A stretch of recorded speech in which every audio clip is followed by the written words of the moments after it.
So we've already looked at forces quite in depth, and now we're going to actually take a look at forces in other contexts. We're going to take forces and apply them and use them in different ways. Forces need to act between a pair of objects. That could be somebody pushing a box across a desk, lifting a box up, jumping up against the earth. There's always two objects involved. If we look at just one of those objects, such as the person jumping, we see a lot of changes. Person jumps up, person falls down. But we don't see what happens on the other side with the earth. When we jump off of the earth actually moves very slightly, and to a point where none of us notice it because it's so small, but there is that equal pairing.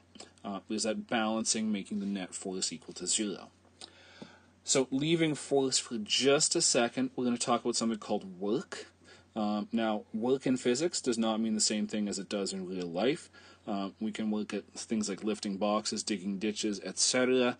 Some of these meet the physical definition of work, some of them just meet the common definition.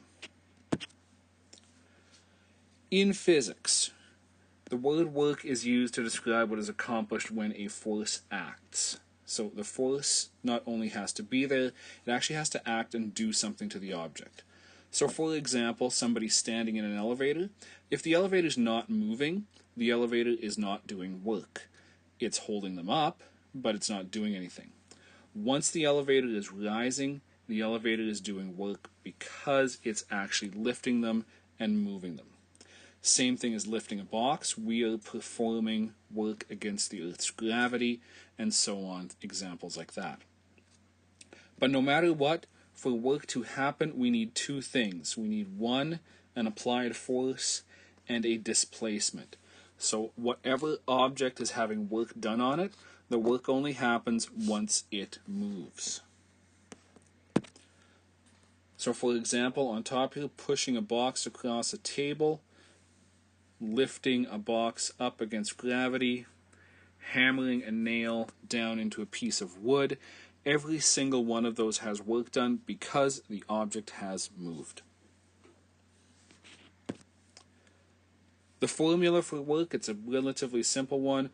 Work equals force times distance, and you'll notice I put an actual x multiplication sign in there because technically it's the cross product of those two, force and distance.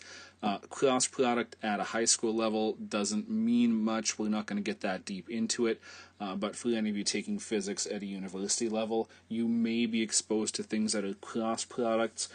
Basically what it does is it turns two vectors, force and displacement, into a scalar. So work is a scalar. Work has no direction attached to it. Even though the force and the displacement both do, there is no direction attached to work. The unit for work is joules. Force, as it always has been, is newtons, and displacement must be measured in meters. So relatively simple formula, but we will need to rely on things we've learned previously, such as force equals mass times acceleration. We'll have to deal with frictional forces, and possibly even with some of the kinematics equations out of Unit 1 in order to use this and deal with questions about work.